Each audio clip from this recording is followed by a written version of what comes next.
ಓಂ ತದೇತತ್ಸಹಸ್ರಂ ತತ್ಸರ್ವಂ ತಸ್ಯ ಮೇನ್ನಂ ಮಿತ್ರಂ ದಕ್ಷಿಣಂ ಸದಿತಿ ಪ್ರಾಣಃ ಪರೋಕ್ಷಪ್ರಿಯಾ ಇವ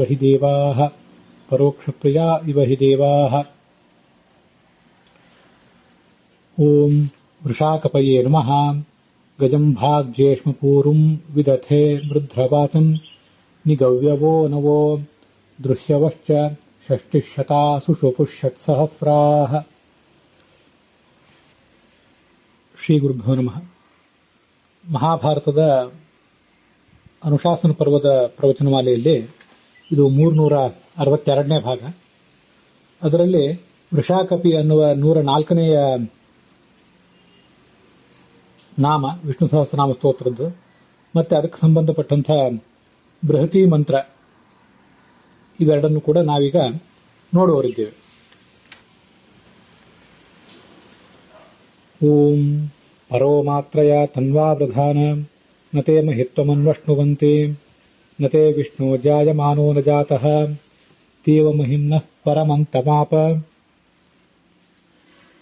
ಗಂಧದ್ವಾರಾಂ ದುರಾಧರ್ಷಾಂ ನಿತ್ಯಪುಷ್ಟಾಂ ಕರೀಷಿಣೀಂ ಈಶ್ವರೀಂ ಸರ್ವಭೂತಾನಾಂ ತಾಮಿಹೋಪಹ್ವಯೇ ಶ್ರಿಯಂ ತುಭ್ಯಂ ವಾತಾ ಅಭಿಪ್ರೇಯಸ್ತುಭ್ಯಮರ್ಷಂತಿ ಸಿಂಧಾವಃ ಸೋಮವರ್ಧಂತಿ ತೇ ಮಹಾಃ. ಶ್ರೀ ಗುರುಭ್ಯೋ ನಮಃ. ಸ್ವಸ್ತ್ಯಸ್ತು ಸತಾಂ ಅಶೇಷ ಸನ್ಮಂಗಲಾನಿ ಭವಂತು. ಮಹಾಭಾರತಸ್ಯ ಸರ್ವಪಾಪಹರಸ್ಯ ಅನುಶಾಸನ ಪರ್ವಣಿ ಯಾನಿ ಭಗವತಃ ಗುಣಗಣಾರ್ಣವಸ್ಯ ಲಕ್ಷ್ಮೀರಮಣಸ್ಯ ಗೌಣಾನಿ ನಾಮಾನಿ ವರ್ಣಿತಾನಿ ತೇಷಾಂ ಮಧ್ಯೆ ಚತುರಧಿಕಂ ಶತತಮಂ ನಾಮ 104ನೇಯ ನಾಮ ವೃಷಾಕಪಿರಿತೆ ನಾಮ. ತದಿದಂ ನಾಮ ತತ್ಸಂಬದ್ಧಾಂ ಬೃಹತೀಂ ಚ ಶ್ರೋತುಕಾಮಾಃ ಸರ್ವೇ ವಯಮತ್ರ ಶ್ರೋತ್ರರೂಪೇಣ ಉಪತಿಷ್ಠಾಮಹೆ. ವೃಷಾಕಪಿರಿತಿ ಭಗವಾನ್ ಹರಿಃ ಭಗವಾನ್ ಹರಶ್ಚ ಕಥ್ಯೇತೆ. ವೃಷಾಕಪಾಯಿ ಇತಿ ಭಗವತಿ ಲಕ್ಷ್ಮೀರಪಿ ಕಥ್ಯತೆ. ವೃಷಾಕಪಿ ಎಂಬ ನಾಮಕ್ಕೆ ಏನರ್ಥ ಅಂತ ಅನ್ನೋದನ್ನ ನಾವೀಗ ಮೊದಲು ನೋಡಿ ಮುಂದೆ ಅದಕ್ಕೆ ಸಂಬಂಧಪಟ್ಟಂತಹ ಬೃಹತಿ ಮಂತ್ರವನ್ನು ಕೂಡ ನೋಡೋಣ. ವೃಷರು ಅಂದ್ರೆ ಪ್ರಾಣಿಗಳಂತೆ, ಒಂದು ಗೂಳಿಯಂತೆ ಉಚ್ಛೃಂಖಲರಾದಂತಹ ದುರ್ಜನರು ಏನಿದ್ದಾರೆ ಅವರಿಗೆ ದುಃಖವನ್ನು ಕೊಡುವಂಥವನು, ಮತ್ತೆ ಸಜ್ಜನರಿಗೆ ವೃಷ ಸುಖವನ್ನು ಕೊಡುವಂಥವನು.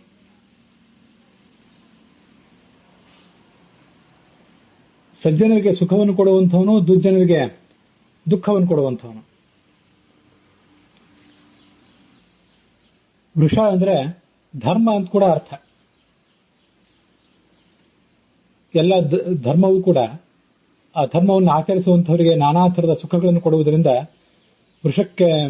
ಧರ್ಮಕ್ಕೆ ವೃಷ ಎಂಬ ನಾಮ ಇದೆ. ಕಪಿ ಅಂದರೆ ಅತ್ಯಂತ ಶ್ರೇಷ್ಠ ಅನ್ನುವಂಥ ಅರ್ಥ ಇದೆ.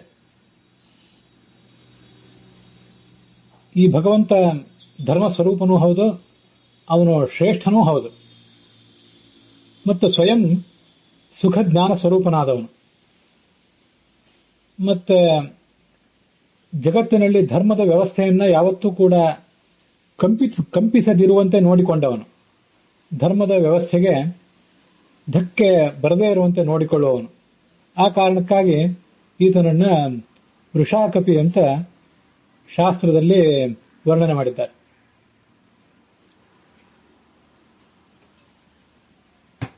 ಈ ಮಂತ್ರಕ್ಕೆ ಸಾಯಣಾಚಾರ್ಯರು ಮತ್ತೆ ಭಗವಂತ ಆಚಾರ್ಯರು, ರಘುನಾಥ ತೀರ್ಥರು ಇವರು ಮೊದಲಾದವರು ಏನು ವ್ಯಾಖ್ಯಾನ ಮಾಡಿದ್ದಾರೆ ಅಂತ ಅನ್ನೋದನ್ನ ಈಗ ಒಂದು ಬಾರಿ ನಾವು ನೋಡೋಣ. ರಘುನಾಥ ತೀರ್ಥರು ಇದನ್ನು ವ್ಯಾಖ್ಯಾನ ಮಾಡಿರುವಂತೆ ಹಿಂದಿನ ಮಂತ್ರದಲ್ಲಿ ನಾವೀಗಾಗಲೇ ನೋಡಿದ್ದೇವೆ. ಕಿಂಚ ಆನವಸ್ಯ ಅನುಪುತ್ರಸ್ಯ ತೃತ್ಸವೇ ತೃತ್ಸು ಸಂಜ್ಞಕಾಯ ತದೀಯಂ ಧನಂ ಅದಾಹ. ಅನೇಕ ಜನ ದುಷ್ಟರಾದಂಥ ಶತ್ರುಗಳನ್ನು ದಮನಿಸಿ ಈ ಭಗವಂತ ಇದೆಲ್ಲವನ್ನೂ ಕೂಡ ಅನುವಿನ ಮಗನಾದ ಯಯಾತಿಯ ಮಗನಾದ ಅನು, ಅವನ ಮಗನಾದಂಥ ತೃತ್ಸು ಎಂಬುವನಿಗೆ ಕೊಟ್ಟ ಅಂತ ಹಿಂದಿನ ಮಂತ್ರದಲ್ಲಿ ರಘುನಾಥ ತೀರ್ಥರ ವ್ಯಾಖ್ಯಾನ ಇತ್ತು. ಗಯಂ ಭಾಗ್ ಜೇಷ್ಮ, ಗಯಂ ಭಾಕ್, ಈ ಭಗವಂತ ಗಯವನ್ನು ಕೂಡ ಕೊಟ್ಟ ತೃತ್ಸು ಎಂಬುವವನಿಗೆ. ಗಯ ಅಂದ್ರೆ ಏನು? ಗಯ ಅಂದ್ರೆ ಧನ ಅಥವಾ ಮನೆ, ಈ ಎರಡೂ ಅರ್ಥವೂ ಕೂಡ ಇದೆ. ಗಯಂ ಗೃಹಂ ಧನಂ ವಾ ಅಂತ ಸಾಯಣಾಚಾರ್ಯರು ಕೂಡ ಅದನ್ನು ವರ್ಣನೆ ಮಾಡಿದ್ದಾರೆ. ತೃತ್ಸು ಎಂಬ ರಾಜನಿಗೆ ಅದನ್ನೂ ಕೂಡ, ತೃತ್ಸು ಎಂಬ ರಾಜನಿಗಾಗಲಿ ತೃತ್ಸು ಎಂಬ ಒಂದು ಗುಂಪು, ಕೆಲವು ಕ್ಷತ್ರಿಯರ ಗುಂಪು, ಅವರಿಗೆ ವಿಭಾಗ್, ಈ ಭಗವಂತ ವಿಭಾಗಿಸಿ ಕೊಟ್ಟಿದ್ದಾನೆ. ಒಟ್ಟಾರೆ ಕೊಡುವುದು ಅಂತ ಅಷ್ಟೇ ಅರ್ಥ. ವಿಭಾಗಿಸಿ ಕೊಡುವುದು ಅನ್ನುವುದಕ್ಕಿಂತ ಕೊಡುವುದು ಅಂತಾನೆ ಅಲ್ಲಿ ಇರುವಂತಹ ಅರ್ಥ.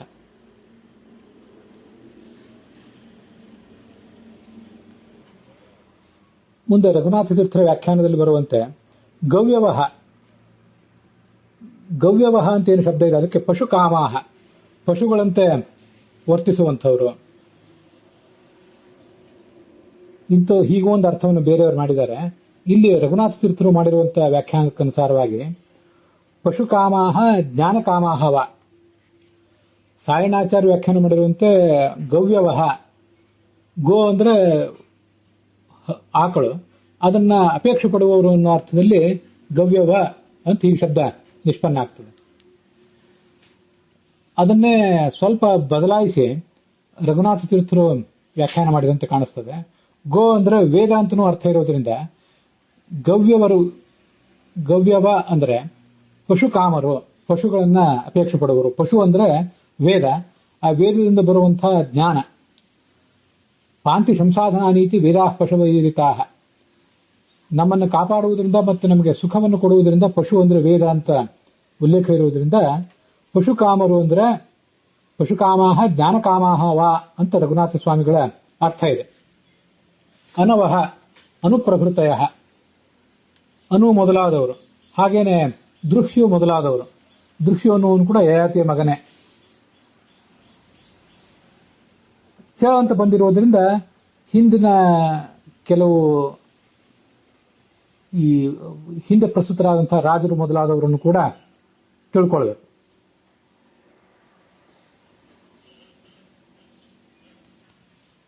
ಮೋಕ್ಷಯೋಗ್ಯ ಜನಾಶ್ಚ, ಭಗವಂತನ ಕೃಪೆಗೆ ಪಾತ್ರರಾದಂತಹ ಬೇರೆಯವರು ಕೂಡ ಅಲ್ಲಿ ಚ ಶಬ್ದದಿಂದ ಅಭಿಪ್ರೇತರು. ಅಂಥವರೆಲ್ಲ ಎಷ್ಟು ಜನ ಇದ್ದಾರೆ? ಷಷ್ಟಿ ಶತಾಹ, ಷಷ್ಟಿ ಶತಾನಿ, 6,000 ಜನ ಇದ್ದಾರೆ. ಷಟ್ ಸಹಸ್ರ ಸಂಖ್ಯಾಕಾಶ್ಚ ನಿಸುಷುಪುಹು ನಿತರಾಂ ಸುಖಮವಾಪುಹು. ಈ ಭಗವಂತನ ಕೃಪೆಗೆ ಪಾತ್ರರಾದಂತಹ ಮುಕ್ತಿಯೋಗ್ಯರಾದಂತಹ ಈ ಎಲ್ಲರೂ ಕೂಡ ನಿಸುಷುಪುಹು ಅಂದ್ರೆ ಸುಖವಾಗಿ ಇದ್ದರು. ಅತಃ ವಯಂ ತಮೇವ ಆಶ್ರಿತ್ಯ, ನಾವು ಸಾಧಕರು ಕೂಡ ಅದೇ ಭಗವಂತನನ್ನು ಆಶ್ರಯಿಸಿ ಶತ್ರುನ್ ಜೇಷ್ಮ, ಮಂತ್ರದ ಪೂರ್ವಾರ್ಧದಲ್ಲಿ ಜೇಷ್ಮ ಪೂರ್ವಂ ವಿಧತೆ ಮೃದ್ರವಾಚಂ ಅಂತ ಹೀಗಿದೆ. ನಾವು ಕೂಡ ನಮ್ಮ ಶತ್ರುಗಳನ್ನು ಗೆದ್ದು ಸದ್ಗತಿಯನ್ನು ಪಡೆಯೋಣ ಅಂತ ಅದರ ತಾತ್ಪರ್ಯ. ರಘುನಾಥ ಸ್ವಾಮಿಗಳ ಅಭಿಪ್ರಾಯದಲ್ಲಿ ವೃಷ ಅಂದ್ರೆ ಭಕ್ತಾಭಿಲಷಿತ ವರ್ಷಿತ ವೃಷ, ವೃಷು ಸೇಚನೆ ಅಂತ ಧಾತು. ಭಕ್ತರ ಅಪೇಕ್ಷೆಗಳನ್ನು ಈಡೇರಿಸುವಂತಹ ಭಗವಂತನಿಗೆ ವೃಷ ಅಂತ ಹೆಸರು. ಮತ್ತೆ ಆ ಸಮಂತಾತ್ ಭಕ್ತಾನ್ ಕಂ ಪಾಯೇತಿ ಇತಿ ವೃಷಾಕಪಿ. ವೃಷಾಕಪಿ ಎಂಬ ಶಬ್ದಕ್ಕೆ ಕ ಅಂದ್ರೆ ಸುಖ, ಅದನ್ನ ಪಿ ಅಂದ್ರೆ ಪಾನ ಮಾಡಿಸುವವನು, ಭಕ್ತರಿಗೆ ಸುಖ ಉಣಿಸುವವನು. ಆ ಸಮಂತ ಚೆನ್ನಾಗಿ ಸುಖ ಉಣಿಸುವವನು. ವೃಷಶ್ಚಾಸವು ಆಕಪಿಶ್ಚ, ಬೇಕಾದ್ದೆಲ್ಲವನ್ನು ಕೂಡ ಕೊಡುವವನು ಮತ್ತೆ ಹಾಗೆ ಸುಖವನ್ನೂ ಕೊಡುವವನು. ಆದ್ರಿಂದ ವೃಷಾಕಪಿ ಅಂತ ಭಗವಂತನನ್ನು ಇಲ್ಲಿ ವರ್ಣನೆ ಮಾಡಿದ್ದಾರೆ. ಇದು ಸಾಯಣಾಚಾರ್ಯರು ಮತ್ತೆ ಸಾಯಣಾಚಾರ್ಯರು ಮತ್ತೆ ರಘುನಾಥ ತೀರ್ಥರು ಮಾಡಿದಂತಹ ಅರ್ಥ ಆಯಿತು. ಮುಂದೆ ಭಗವಂತಾಚಾರ್ಯರು ಮಾಡಿದಂತಹ ಅರ್ಥವನ್ನ ನೋಡೋಣ. ಭಗವಂತಾಚಾರ್ಯ ದೃಷ್ಟಿಯಲ್ಲಿ ಈ ವೃಷಾಕಪಿ ಎಂಬ ನಾಮಕ್ಕೆ ಸಂಬಂಧಪಟ್ಟಂತಹ ಮಂತ್ರ ಬೇರೆನೇ ಇದೆ. ದ್ರೇಣಯತೆ ತೃತ್ಸವೋ ವೇವಿಷಾಣ ಆಪೋನ ಸೃಷ್ಟ ಅಧವಂತ ನೀಚೀಹಿ ದುರ್ಮಿತ್ರಾಸಹ ಪ್ರಕಲವಿನ್ ಮಿಮಾನ ಜಹುರ್ವಿಶ್ವ ಅಂತ ಬೇರೆ ಮಂತ್ರ ಇದೆ. ಆ ಮಂತ್ರದ ಅರ್ಥವನ್ನು ಮುಂದೆ ನೋಡೋಣ. ಆದರೆ ಈ ಸದ್ಯ ನಡೆದಿರುವಂತಹ ಮಂತ್ರಕ್ಕೆ ಭಗವಂತಾಚಾರ್ಯ ಏನು ಅರ್ಥ ಹೇಳಿದ್ದಾರೆ ಅಂತ ಅನ್ನೋದನ್ನ ಈಗ ಸದ್ಯ ನೋಡೋಣ. ಮತ್ತೆ ಎತ್ತಿನಂತೆ ಗೂಳಿಗಳಂತೆ ಉಚ್ಛೃಂಖಲರಾಗಿ ಧರ್ಮದ ನಡೆಯನ್ನು ಬಿಟ್ಟು ವರ್ತಿಸಿದವರಿಗೆ ದುಃಖವನ್ನು ಕೊಡುವವನು ಅನ್ನೋ ಅರ್ಥವನ್ನ ವರ್ಣನೆ ಮಾಡಿದವರು ಕೂಡ ಭಗವಂತಾಚಾರ್ಯರೇ. ಅವ್ರು ಹೇಳಿದಂಥ ಅರ್ಥವನ್ನ ಇಷ್ಟು ನೋಡಿದ್ದೀವಿ. ಇನ್ನು ಮುಂದೆ ಈ ಪ್ರಸ್ತುತ ಮಂತ್ರಕ್ಕೆ ಅವರೇನು ಅರ್ಥ ಹೇಳಿದ್ದಾರೆ ಅಂತ ನೋಡೋಣ. ಮೂಲ ಋಗ್ವೇದದ ಮಂತ್ರಗಳಿಗೆಲ್ಲ ಅವರು ವ್ಯಾಖ್ಯಾನ ಮಾಡಿದ್ದಾರೆ. ಇದು 7ನೇ ಮಂಡಲ, ಅಲ್ಲಿ 18ನೇ ಅನುವಾಕ, ಅಲ್ಲಿ ಬಂದಿರುವಂತಹ ಮಂತ್ರಗಳಿವೆಲ್ಲ. ಅದನ್ನ ಬೃಹತಿ ಛಂದಸ್ಸಿಗೆ ಅನುಗುಣವಾಗಿ ಹೊಂದಿಸಿದ್ದಾರೆ. ಹೊಂದಾಣಿಕೆ ಮಾಡುವಾಗ ರಘುನಾಥ ತೀರ್ಥರ ದೃಷ್ಟಿಕೋನ ಬೇರೆ, ಮತ್ತೆ ರಘುನಾಥ ತೀರ್ಥರ ದೃಷ್ಟಿಕೋನ ಬೇರೆ, ಮತ್ತೆ ಭಗವಂತಾಚಾರ್ಯರ ದೃಷ್ಟಿಕೋನ ಬೇರೆ ಅನ್ನೋದನ್ನು ನಾವು ಮೊದಲಿಂದ ನೋಡ್ತಾ ಬಂದಿದ್ದೇವೆ. ರಘುನಾಥ ತೀರ್ಥರು ಹೇಳಿದಂತೆ ಮಂತ್ರದ ಸ್ವರೂಪವನ್ನ ನಾನು ಇಟ್ಕೊಂಡು ಮುಂದೆ ಆಧ್ಯಾತ್ಮಿಕವಾದ ಅರ್ಥವನ್ನ ರಘುನಾಥ ತೀರ್ಥರು ಹೇಳಿಲ್ಲ. ಆದ್ರಿಂದ ಭಗವಂತಾಚಾರ್ಯರು ಆಧ್ಯಾತ್ಮಿಕ ಅರ್ಥವನ್ನು ಏನು ಹೇಳ್ತಾರೆ ಅದನ್ನೇ ಕೆಲವು ಬಾರಿ ಸ್ವೀಕಾರ ಮಾಡಿರ್ತೇನೆ, ಕೆಲವು ಬಾರಿ ಅದರಲ್ಲಿ ಒಂದಿಷ್ಟು ತಿದ್ದುಪಡಿಗಳನ್ನು ಮಾಡ್ಕೊಂಡಿರ್ತೀನಿ. ಅದೆಲ್ಲ ತಮಗೆ ಗೊತ್ತಿದ್ದೇ ಇದೆ. ಅದರಂತೆ ಈ ಮುಂದಿನಂತೆ ಈ ಮಂತ್ರವನ್ನೀಗ ನೋಡೋಣ.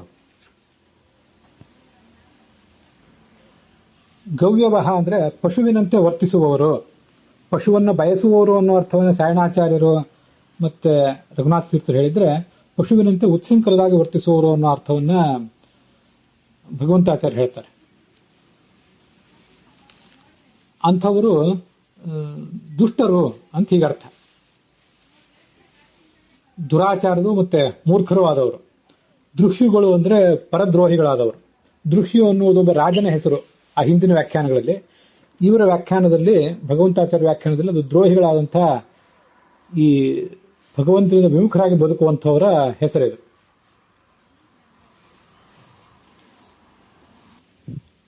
ಭಗವಂತಾಚಾರ್ಯ ವ್ಯಾಖ್ಯಾನದಲ್ಲಿ ಷಷ್ಠಿ ಶತಾನಿ, ಶತ ಅಂದ್ರೆ ಶತಾನಿ ಅಂತ ಅರ್ಥ.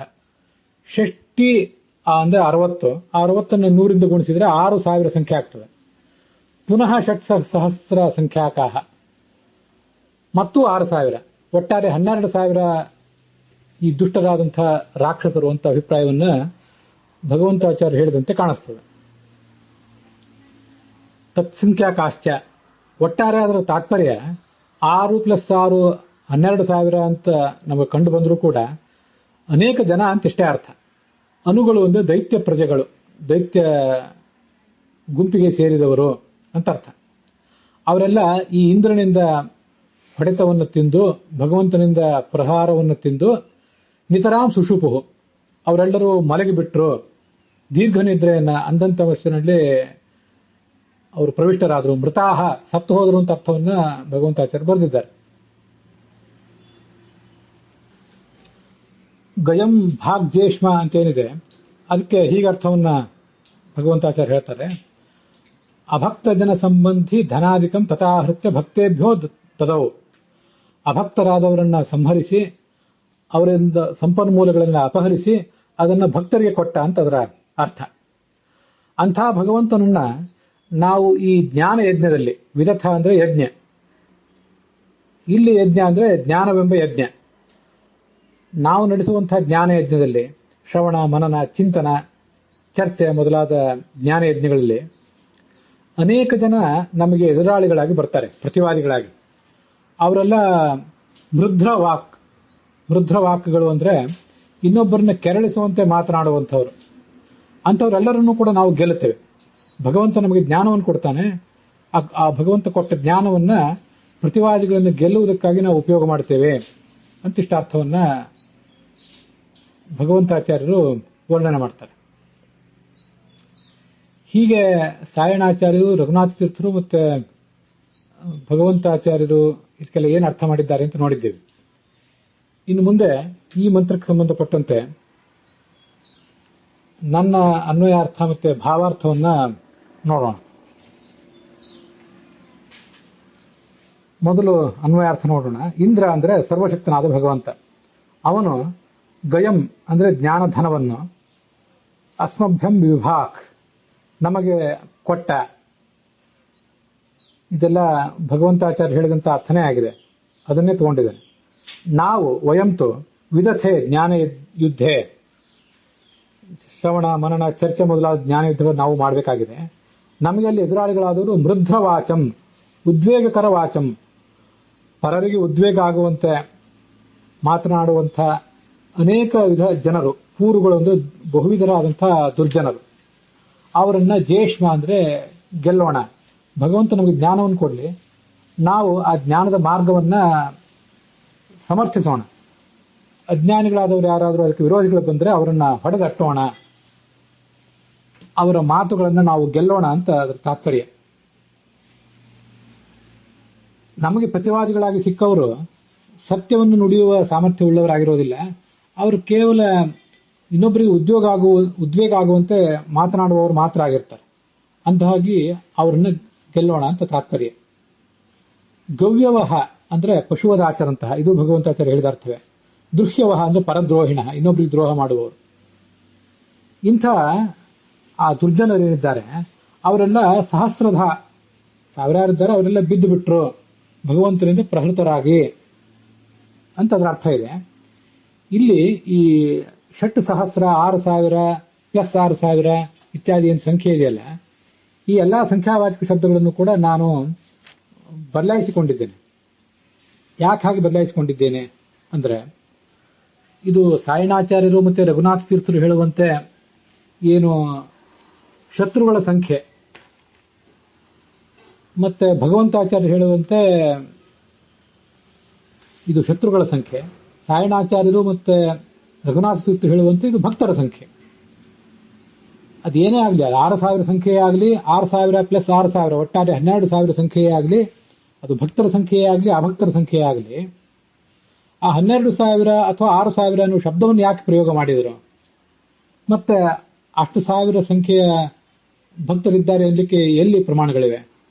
ವಸ್ತುತಃ ಗಣಶೋಪ್ಯನಂತಹ ಅಂತ ಹೇಳುವಂತೆ ದುಷ್ಟರು ಅನೇಕ ಸಂಖ್ಯೆಯಲ್ಲಿದ್ದಾರೆ, ಸಜ್ಜನರು ಅನೇಕ ಸಂಖ್ಯೆಯಲ್ಲಿದ್ದಾರೆ. 12,000 ಅನ್ನುವ ನಿರ್ದಿಷ್ಟ ಸಂಖ್ಯೆಯನ್ನು ಹೇಳಲಿಕ್ಕೆ ಏನು ಕಾರಣ? ಅದು ಸಾಯಣಾಚಾರ್ಯರ ವ್ಯಾಖ್ಯಾನದಲ್ಲಿ ಮತ್ತು ರಘುನಾಥ ತೀರ್ಥರ ವ್ಯಾಖ್ಯಾನದಲ್ಲಿ ನನಗೆ ಸಮಾಧಾನ ಕೊಟ್ಟಿಲ್ಲ. ನಾನು ಯಾವುದನ್ನು ತಪ್ಪು ಅಂತ ಹೇಳುವುದಿಲ್ಲ, ನನಗೆ ಸಮಾಧಾನ ಆಗುವ ವ್ಯಾಖ್ಯಾನ ನನಗೆ ಬೇಕು, ಅದನ್ನು ನಾನು ಹೇಳಲಿಕ್ಕೆ ಅಪೇಕ್ಷೆ ಪಡ್ತೇನೆ ಅಷ್ಟೇ. ಈ ಸಮಸ್ಯೆ ಪ್ರಾಯ ಭಗವಂತಾಚಾರ್ಯರಿಗೂ ಬಂದಿರಬೇಕು. ಅದಕ್ಕಾಗಿ ಅವರು 6,000 ಪ್ಲಸ್ 6,000 ಅಂತ ಹೇಳಿಯೂ ಕೂಡ ಇದು 12,000 ಅಂತ ನಿರ್ದಿಷ್ಟವಾದ ಸಂಖ್ಯೆ ಏನಲ್ಲ, ಇದು ಅನೇಕ ಸಂಖ್ಯೆಗೆ, ದೊಡ್ಡ ಸಂಖ್ಯೆಗೆ ಉಪಲಕ್ಷಣ, ದೊಡ್ಡ ಸಂಖ್ಯೆ ಅಂತ ಇಷ್ಟೇ ಅರ್ಥ ಅಂತ ಹೇಳಿ ಕೈ ತೊಳ್ಕೊಂಡಿದ್ದಾರೆ.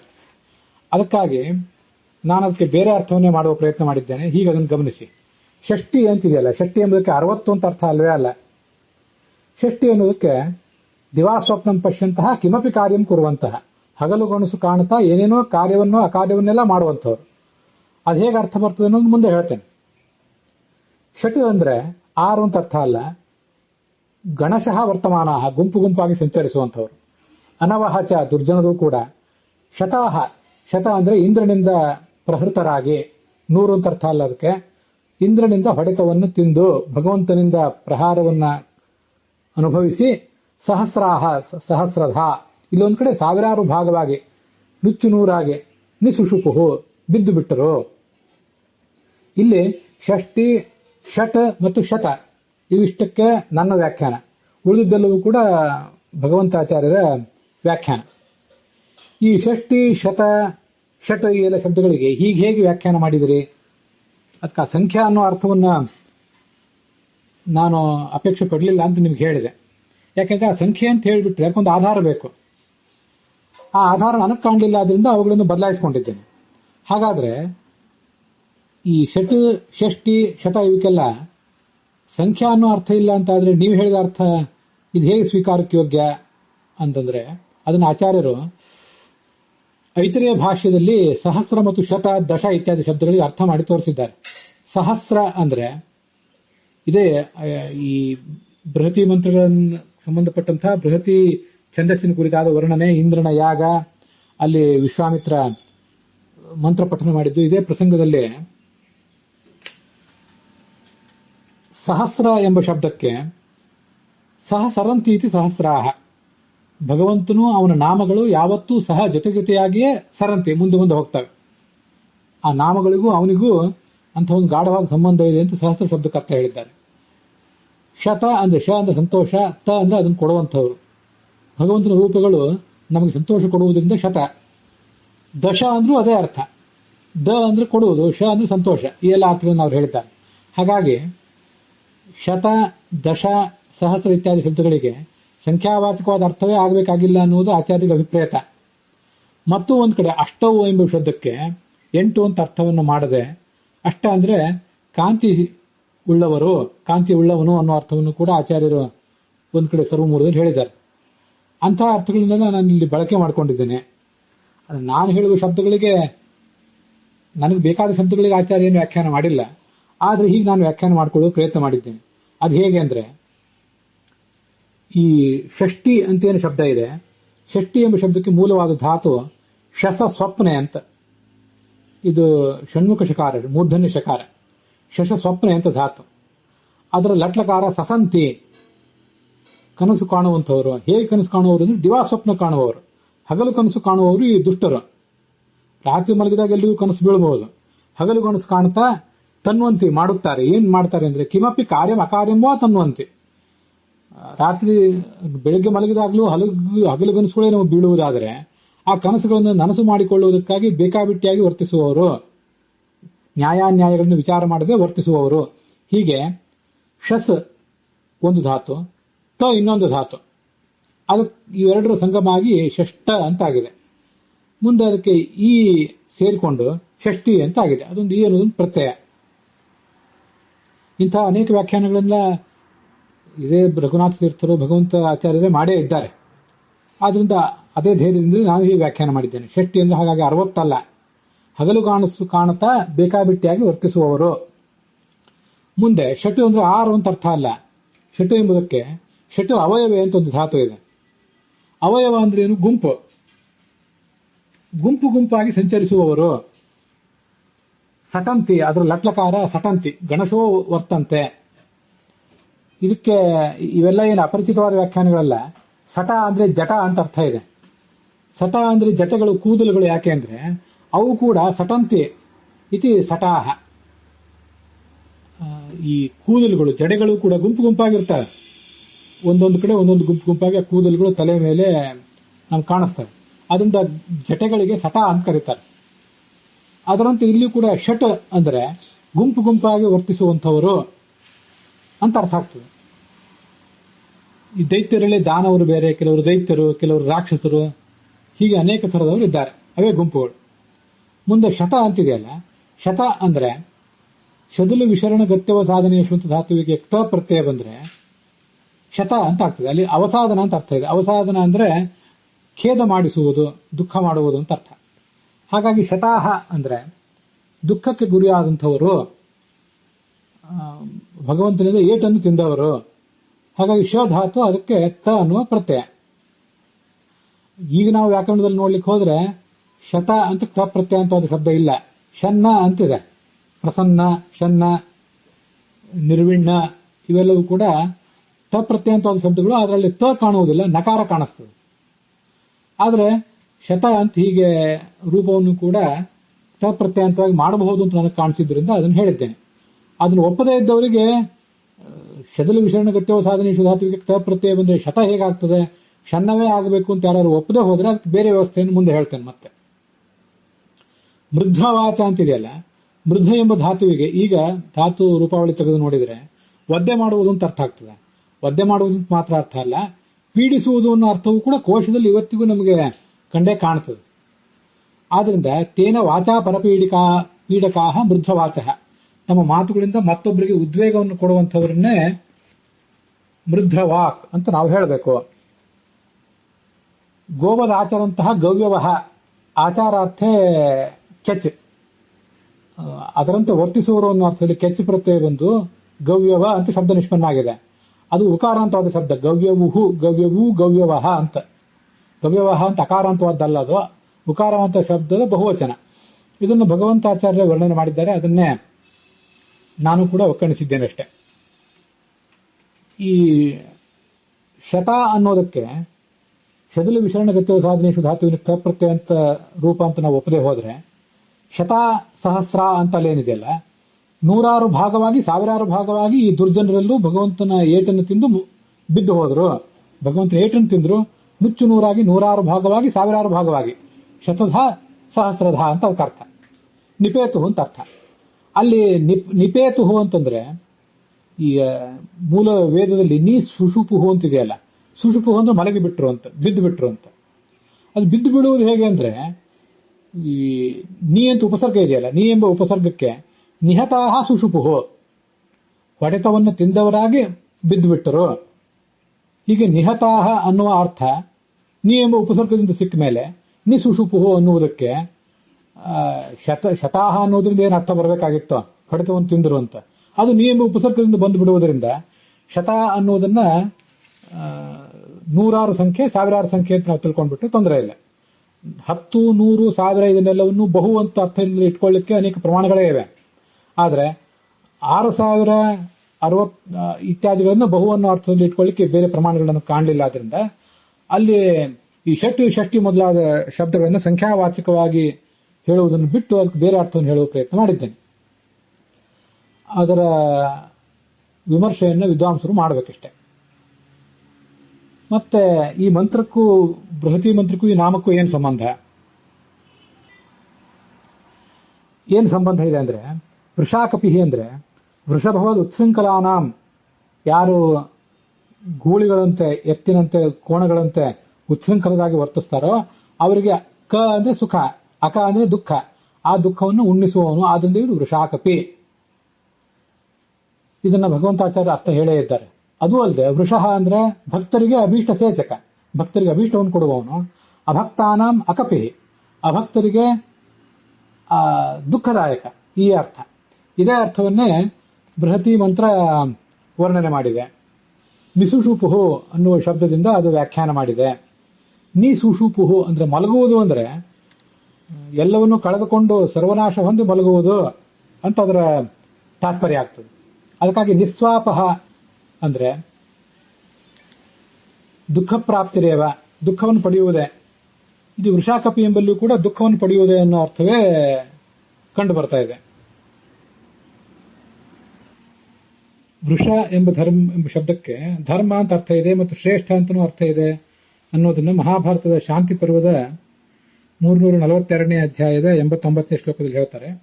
ಶ್ರೇಷ್ಠಶ್ಚ ಧರ್ಮಶ್ಚ ವೃಷ ಉಚ್ಯತೆ ಅಂತ ಹೀಗೆ ಉಲ್ಲೇಖ ಇರುವುದರಿಂದ, ಶ್ರೇಷ್ಠನಾಗಿರುವುದರಿಂದಲೂ ಧರ್ಮ ಸ್ವರೂಪನಾದ್ರಿಂದಲೂ ಭಗವಂತನೇ ವೃಷ. ಶ್ರೇಷ್ಠೇ ಸುಕೃತೆ ವೃಷಭೇ ವೃಷಃ ಅಂತ ಹೀಗೆ ಕೋಶವನ್ನು ಕೂಡ ನಾವು ಅದರಲ್ಲಿ ನೋಡಬಹುದು. ಕಪಿರ್ವರಾಹ ಶ್ರೇಷ್ಠಶ್ಚ ಧರ್ಮಶ್ಚ ವೃಷ ಉಚ್ಯತೆ ತಸ್ಮಾತ್ ವೃಷಾಕಪಿಂ ಪ್ರಾಹ ಕಶ್ಯಪೋಮ ಪ್ರಜಾಪತಿ ಅಂತ ಮಹಾಭಾರತದ ಶಾಂತಿ ಪರ್ವದಲ್ಲೇ ಅದೇ 342ನೇ ಅಧ್ಯಾಯದಲ್ಲೇ ಮುಂದೆ ಬರುವಂತಹ ಒಂದು ಶ್ಲೋಕ. ಅದು ಭಗವಂತ ತನ್ನ ಬಗ್ಗೆ ತಾನು ವೃಷಾಕಪಿ ಯಾಕೆ ಅಂತ ಹೇಳಿಕೊಂಡಂತಹ ಒಂದು ಉಲ್ಲೇಖ. ಅದು ಕಶ್ಯಪ ಒಬ್ಬ ಋಷಿ ನನ್ನನ್ನು ವೃಷಾಕಪಿ ಅಂತ ಕರೀತಾನೆ. ಯಾಕೆಂದ್ರೆ ನಾನು ಈ ಧರ್ಮ ಸ್ವರೂಪನಾಗಿದ್ದೇನೆ, ಮತ್ತೆ ಭಕ್ತರಿಗೆ ಎಲ್ಲವನ್ನೂ ಕೂಡ ಕೊಡುವಂಥವನು, ಶ್ರೇಷ್ಠನೂ ಆದಂಥವನು. ಅದಕ್ಕಾಗಿ ನಾನು ವೃಷಾಕಪಿ ಅಂತ ಕಶ್ಯಪನಿಂದ ಸ್ತುತನಾಗಿದ್ದೇನೆ ಅಂತ ಅದರ ತಾತ್ಪರ್ಯ. ವರಾಹ ಎಂಬ ರೂಪ ತಾಳಿ ಭಗವಂತ ಈ ಭೂಮಿಯನ್ನ ಉದ್ಧರಿಸಿದ. ಅವನನ್ನೇ ವೃಷಾಕಪಿ ಅಂತ ಹೇಳ್ತಾರೆ. ಯಾಕಂದ್ರೆ ಕಪಿ ಅಂದ್ರೆ ವರಾಹ ಹೀಗೆ ಅರ್ಥ ಇದೆ. ಕಪಿ ಅಂದ್ರೆ ಶ್ರೇಷ್ಠ ಅಂತ ಅರ್ಥ ಇದೆ. ಮಹಾಭಾರತದ ಶಾಂತಿ ಪರ್ವದ ಆ 342ನೇ ಅಧ್ಯಾಯದಲ್ಲಿ ಅನೇಕ ನಾಮಗಳಿಗೆ ಅರ್ಥಗಳನ್ನು ಹೇಳ್ತಾರೆ. ಅದರಲ್ಲಿ ಈ ವೃಷಾಕಪಿ ಎಂಬ ಶಬ್ದವೂ ಕೂಡ ಇದೆ. ಕಪಿ ವರಾಹ ಶ್ರೇಷ್ಠಶ್ಚ. ಕಪಿ ಎಂಬ ಶಬ್ದಕ್ಕೆ ಒಂದು ವರಾಹ ಅಂತ ಅರ್ಥ ಇದೆ, ಹಂದಿ ಅಂತ ಅರ್ಥ. ಇನ್ನೊಂದು ಶ್ರೇಷ್ಠ ಅಂತನೂ ಅರ್ಥ ಇದೆ, ಎರಡು ಅರ್ಥಗಳಿವೆ. ಮತ್ತೆ ವೃಷ ಅಂದರೆ ಧರ್ಮ ಅಂತ ಹೇಳ್ತಾರೆ. ಹಾಗೆ ಇಲ್ಲಿ ಬಂದಿರುವಂತಹ ವೃಷಾಕಪಿ ಎಂಬ ಶಬ್ದವನ್ನು ನಾವು ಹೀಗೆ ಮಾಡ್ಕೋಬಹುದು, ವೃಷಶ್ಚ ಕಪಿಶ್ಚ ವೃಷಾಕಪಿ ಅಂತ. ಈ ಭಗವಂತ ಶ್ರೇಷ್ಠನಾಗಿದ್ದಾನೆ, ಅವನು ವರಾಹನೂ ಆಗಿದ್ದಾನೆ, ಅದಂತೂ ಸರಿಯೇ. ಆದ್ರಿಂದ ಕಪಿ ಎಂಬ ಶಬ್ದದಿಂದ ಭಗವಂತ ಶ್ರೇಷ್ಠ ಅಂತನೂ ತಿಳ್ಕೊಳ್ಬಹುದು, ಅವನು ವರಾಹ ಅಂತನೂ ತಿಳ್ಕೊಳ್ಬಹುದು, ಮತ್ತೆ ಅವನು ವೃಷ ಎಂಬ ಶಬ್ದದಿಂದ ಧರ್ಮ ಸ್ವರೂಪನಾಗಿದ್ದಾನೆ ಅಂತ ಕೂಡ ತಿಳ್ಕೊಳ್ಬಹುದು. ಹೀಗಾಗಿ ಒಟ್ಟಾರೆ ವೃಷಾಕಪಿ ಅಂದ್ರೆ ಧರ್ಮ ಸ್ವರೂಪನಾದಂಥ ಶ್ರೇಷ್ಠನಾದಂಥ ತತ್ವ, ಧರ್ಮ ಸ್ವರೂಪನಾದಂಥ ವರಾಹ ರೂಪಿಯಾದ ತತ್ವ ಅಂತ ಇಷ್ಟಾರ್ಥ ನಮಗೆ ಆ ವೃಷಾಕಪಿ ಎಂಬ ಶಬ್ದದಿಂದ ಬರ್ತದೆ. ಮತ್ತೆ ಅದರಲ್ಲಿಯೂ ಕೂಡ ನಿರ್ದಿಷ್ಟವಾಗಿ ವೃಷಾಕಪಿ ಅಂದರೆ ಈ ಯಜ್ಞವರಾಹ ಎಂಬ ಅರ್ಥ ಬರ್ತದೆ. ಭಗವಂತನನ್ನ ಯಜ್ಞ ವರಾಹ, ಯಜ್ಞ ವಿಠಲ, ಯಜ್ಞ ನಾರಾಯಣ ಇತ್ಯಾದಿ ಶಬ್ದಗಳಿಂದ ಹೇಳ್ತಾರೆ, ನಮ್ಗೆ ಅದು ಗೊತ್ತಿದೆ. ನಮೋ ನಮಸ್ತೆ ಅಖಿಲ ಮಂತ್ರ ದೇವತಾ ದ್ರವ್ಯಾಯ ಸರ್ವಕೃತವೇ ಕೃತ ಕ್ರಿಯಾತ್ಮನೆ ವೈರಾಗ್ಯ ಭಕ್ತ್ಯಾತ್ಮ ಜಯಾನುಭಾವಿತ ಜ್ಞಾನಾಯ ವಿದ್ಯಾಗುರವೇ ನಮಃ ಅಂತ ಭಾಗವತ ಅವನನ್ನ ಸರ್ವಕ್ರತು ರೂಪ, ಸರ್ವ ಯಜ್ಞ ರೂಪ ಅಂತ ಅವನನ್ನ ವರ್ಣಿಸಿದೆ. ಆ ಯಜ್ಞರೂಪಿಯಾದ ವರಾಹನಿಂದಲೇ ದರ್ಭೆಗಳು ಮೊದಲಾದವು ಹುಟ್ಟಿದವು ಅಂತ ಮಹಾಭಾರತದ ಸಭಾಪರ್ವ ಇತ್ಯಾದಿ ಕಡೆಗಳಲ್ಲಿ ಕಂಡು ಬರ್ತದೆ. ಆದ್ರಿಂದ ಅವನು ಈ ಕಪಿ ಅಂದ್ರೆ ವರಾಹ, ವೃಷ ಅಂದ್ರೆ ಧರ್ಮ ಸ್ವರೂಪನಾದವನು. ಧರ್ಮ ಅಂದ್ರೆ ಏನು? ಒಟ್ಟಾರೆ ಯಜ್ಞ ಅನ್ನುವುದೇ ದೊಡ್ಡ ಧರ್ಮ. ಯಾಕೆಂದ್ರೆ ಯಜ್ಞ ಅಂದ್ರೆ ಅಶ್ವಮೇಧ, ವಾಜಪೇಯ, ಉಪಾಸನಾ, ವೈಶ್ವದೇವ ಆ ಯಜ್ಞಗಳನ್ನು ಹೇಳುವುದಕ್ಕಿಂತ ಪುರುಷೋಭಾವ ಯಜ್ಞ, ನಮ್ಮ ಇಡೀ ಒಂದು ಜೀವನವೇ ದೊಡ್ಡ ಯಜ್ಞ. ಆ ಯಜ್ಞವನ್ನ ನಮ್ಮ ಕೈಯಿಂದ ಮಾಡಿಸುವಂಥ ವರಾಹ ಅವನು. ಇಡೀ ಒಂದು ಜೀವನವನ್ನೇ ಧರ್ಮದ ಜೀವನ, ಅದೊಂದು ಯಜ್ಞ ರೂಪ ಅಂತ ಜೀವನ ಅಂತ ನಾವು ಭಾವಿಸಲಿಕ್ಕೆ ಅವನ ಅನುಗ್ರಹ ಇದ್ರೆ ಸಾಧ್ಯ. ಅದಕ್ಕಾಗಿ ಆತನನ್ನ ವೃಷಾಕಪಿ ಅಂದ್ರೆ ಧರ್ಮವರಾಹ ಅರ್ಥಾತ್ ಯಜ್ಞವರಾಹ ಅಂತ ಹೀಗೆ ನಾವು ತಿಳ್ಕೊಳ್ಬಹುದು. ಸ್ವಯಂ ಧರ್ಮ ಸ್ವರೂಪನೂ ಹೌದು, ನಮ್ಮ ಮೂಲಕ ಧರ್ಮಗಳನ್ನ ಮಾಡಿಸುವಂಥವನು ಕೂಡ ಹೌದು. ಇದು ವೃಷಾಕಪಿ ಎಂಬ ಶಬ್ದಕ್ಕೆ ನಮಗೆ ಸಿಗುವಂತಹ ಅರ್ಥ. ವೃಷಾಯಮಾಣೋ ವೃಣೀತ ಸೋಮಂ ಅಂತ ಋಗ್ವೇದದಲ್ಲಿ ಅವನನ್ನ ವರ್ಷತಿ, ಎಲ್ಲ ಅಭೀಷ್ಟಗಳನ್ನು ಈಡೇರಿಸುವವನು, ಅದಕ್ಕಾಗಿ ಅವನನ್ನ ವೃಷ ಅಂತ ವರ್ಣನೆ ಮಾಡ್ತಾರೆ. ಮತ್ತೆ ಇನ್ನೊಬ್ಬರಿಗೆ ಸುಖ ಕೊಡುವವನು ಅಂತನೂ ಅರ್ಥ ಇದೆ. ಸ್ವಯಂ ತಾನು ಸುಖವನ್ನು ಹೀರುವವನು, ಸುಖ ಪಾಲನೆ ಮಾಡುವವನು, ಸುಖವನ್ನು ಪಾನ ಮಾಡುವವನು.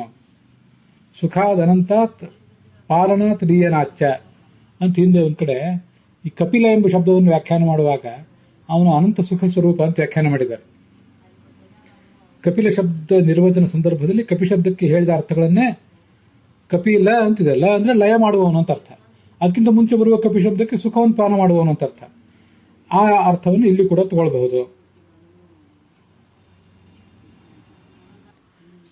ಈ ಭಗವಂತ ಯಜ್ಞ ಸ್ವರೂಪನಾದವನು ನಮ್ಮ ಜೀವನವನ್ನು ನಾವು ಯಜ್ಞ ಅಂತ ಪರಿಗಣನೆ ಮಾಡದೇ ಹೋದ್ರೆ ಆಕಂಪಯತೆ, ನಮಗೊಂದು ಏಟನ್ನು ಕೊಟ್ಟು ನಾವು ನಡುಗುವಂತೆ ಮಾಡುವವನವನು ಅಂತ ವೃಷಾಕಪಿ ಎಂಬ ಶಬ್ದಕ್ಕೆ ನಾವು ಅರ್ಥ ತಿಳ್ಕೋಬಹುದು. ಲಕ್ಷಾಲಂಕಾರ ಹೇಳುವಂತೆ ಸುಖಂ ವರ್ಷಯತಿ ಇತಿ ವೃಷಃ, ಸುಖವನ್ನು ಕೊಡುವಂಥವನು. ಅಖಂ ದುಃಖಂ ಪಿನಷ್ಟಿ, ಇನ್ನೊಬ್ಬರಿಗೆ ದುಷ್ಟರಿಗೆ ದುಃಖವನ್ನು ಕೊಡುವಂಥವನು. ಅಖಂ ದುಃಖಂ ಪಿನಷ್ಟಿ, ನಮ್ಮ ದುಃಖವನ್ನ ನುಚ್ಚುನೂರು ಮಾಡುವವನು. ಆದ್ರಿಂದ ಅವನು ವೃಷಶ್ಚಾಸವ್ ಅಕಪಿಶ್ಚ, ಈ ಅರ್ಥವು ತುಂಬಾ ಸುಂದರವಾಗಿದೆ. ನಮಗೆ ಸುಖವನ್ನು ಕೊಡುವವನು, ದುಃಖವನ್ನ ಸಾಂಸಾರಿಕ ದುಃಖವನ್ನ ನುಚ್ಚುನೂರು ಮಾಡುವವನು. ಅದರಿಂದ ಆತ ವೃಷಾಕಪಿ. ಇದು ಲಕ್ಷಾಲಂಕಾರ ಹೇಳಿದಂತಹ ಒಂದು ಅರ್ಥ. ಶಾಂಕರ ಭಾಷ್ಯದಲ್ಲಿ ಈ ಮಹಾಭಾರತದ ಶ್ಲೋಕ ನಾವೀಗೇನು ನೋಡಿದ್ವಿ, ವೃಷಾಕಪಿ ಎನ್ನುವ ಶಬ್ದದ ನಿರ್ವಚನವನ್ನು ಮಾಡುವಂಥದ್ದು ಶಾಂತಿ ಪರ್ವದ್ದು, ಅದನ್ನೇ ಉದ್ಧರಿಸಿದ್ದಾರೆ. ಭಕ್ತರ ಎಲ್ಲ ಅಪೇಕ್ಷೆಗಳನ್ನು ಈಡೇರಿಸುವವನು ಅಂತ ಅದರ ಅರ್ಥ. ಪರಾಶರ ಭಟ್ಟರ ವ್ಯಾಖ್ಯಾನದಲ್ಲಿ ಧರ್ಮವರಾಹ ಅಂತ ಅರ್ಥ ಇದೆ. ನಾನು ಈಗೇನು ಊಹೆ ಮಾಡಿದ್ದೆ ಅದೇ ಅರ್ಥವನ್ನೇ ಅವರು ಹೇಳ್ತಾರೆ. ಕಪಿರು ವರಾಹ ಶ್ರೇಷ್ಠಶ್ಚ ಧರ್ಮಶ್ಚ ವೃಷಭುಚ್ಯತೆ. ಮಹಾಭಾರತದ ಮೂಲ ಶ್ಲೋಕ ಏನಿದೆ ಅದರೊಂದು ಅರ್ಧ ಭಾಗ ತಗೊಂಡಿದ್ದಾರೆ. ತಸ್ಮಾತ್ ವೃಷಾಕಪಿ ಪ್ರೋಕ್ತಃ ವಸ್ವರ್ಣ ಅಭೀಷ್ಟದೋ ಮನುಹು, ನಮ್ಮ ಎಲ್ಲ ಅಪೇಕ್ಷೆಗಳನ್ನು ಈಡೇರಿಸುವಂಥವನು. ಮತ್ತೆ ಧರ್ಮದ ಶಕ್ತಿಯಿಂದ ದುಃಖವನ್ನು ಕುಟ್ಟಿ ಪುಡಿ ಮಾಡುವವನು. ಲಕ್ಷಾಲಂಕಾರ ಹೇಳಿದ ಅರ್ಥ ಮತ್ತೆ ಈ ಪರಾಶರ ಭಟ್ರು ಹೇಳಿದಂತ ಅರ್ಥವೂ ಕೂಡ ಹಾಗೆ ಕಾಣಿಸ್ತದೆ. ಧರ್ಮವನ್ನ ಸಾಧನವನ್ನಾಗಿ ಮಾಡಿಕೊಂಡು ಧರ್ಮಾಚರಣೆಯನ್ನು ಮಾಡುವವನನ್ನ ಪಾಲಿಸಿ ಅವನ ದುಃಖವನ್ನು ಕುಟ್ಟಿ ಪುಡಿ ಮಾಡುವವನು ಅಂತ ಅರ್ಥ ಹೇಳಿದ್ದು ಸತ್ಯಸಂಧ ಸ್ವಾಮಿಗಳು. ವರ್ಷಣಾದ್ ವೃಷಃ ಆಕಂ ಸುಖಂ ಪಿಬತಿ ಇತಿ ಆಕಪಿ. ನಮ್ಮ ಅಪೇಕ್ಷೆಗಳನ್ನು ಈಡೇರಿಸುವವನು, ಸುಖವನ್ನ ತಾನು ಸವಿಯುವವನು. ವೃಷಶ್ಚಾಸೌ ಆಕಪಿಶ್ಚೈತಿ ವೃಷಾಕಪಿ. ವೃಷೇಣ ಧರ್ಮೇಣ, ಧರ್ಮದ ಸಹಾಯದಿಂದ ಅಕಂ ದುಃಖಂ ಪಿನಷ್ಟಿ, ಧರ್ಮವನ್ನು ಆಚರಣೆ ಮಾಡುವವರ ದುಃಖವನ್ನೆಲ್ಲ ನಾಶ ಮಾಡುವವನು ಅಂತ ಆ ವೃಷಾಕಪಿ ಎಂಬ ಶಬ್ದಕ್ಕೆ ಸತ್ಯಸಂಧ ಸ್ವಾಮಿಗಳು ಅರ್ಥ ಹೇಳಿದ್ದಾರೆ. ಹೀಗೆ ಈ ವೃಷಾಕಪಿ ಎಂಬ ಶಬ್ದ ತುಂಬಾ ಸುಂದರವಾದಂತಹ ಶಬ್ದ. ಭಗವಂತನ ಸ್ವರೂಪ ಹೇಗಿದೆ ಅಂತನೂ ಅದು ತಿಳಿಸ್ತದೆ. ಅವನು ತಾನು ಸುಖ ಸ್ವರೂಪ, ತಾನು ಧರ್ಮ ಸ್ವರೂಪ, ತಾನು ಯಜ್ಞ ಸ್ವರೂಪ. ನಮ್ಮ ಮೂಲಕ ಯಜ್ಞ ಧರ್ಮ ಇತ್ಯಾದಿಗಳನ್ನು ಮಾಡಿಸುವಂತಹ ಯಜ್ಞ ವರಾಹ ಅವನು, ಅಂತ ಶ್ರೇಷ್ಠ ವ್ಯಕ್ತಿ. ಮತ್ತೆ ನಾವು ಧರ್ಮಾಚರಣೆ ಮಾಡಿದ್ರೆ ನಮಗೆ ಸುಖವನ್ನು ಕೊಡುವವನು, ನಮ್ಮ ದುಃಖವನ್ನು ಕುಟ್ಟಿ ಪುಡಿ ಮಾಡುವವನು. ಧರ್ಮವನ್ನು ಆಚರಣೆ ಮಾಡದೇ ಇದ್ದವರಿಗೆ ದುಃಖ ಕಟ್ಟಿಟ್ಟ ಬುತ್ತಿ ಅಂತ ಅವರಿಗೆ ದುಃಖವನ್ನ ಚೆನ್ನಾಗಿ ಉಣಿಸುವವನು. ಹೀಗೆಲ್ಲ ಅರ್ಥಗಳು ಆ ವೃಷಾಕಪಿ ಎಂಬ ಶಬ್ದದಿಂದ ಬರ್ತವೆ. ಅಲ್ಲಿಗೆ ಈ ವೃಷಾಕಪಿ ಎಂಬ ಶಬ್ದದ ಅರ್ಥದ ಶ್ರವಣ ಮತ್ತೆ ಅದಕ್ಕೆ ಸಂಬದ್ಧವಾದ ಬೃಹತಿ ಮಂತ್ರದ ಅರ್ಥದ ಶ್ರವಣವು ಕೂಡ ಸಮಾಪ್ತವಾಗಿದೆ.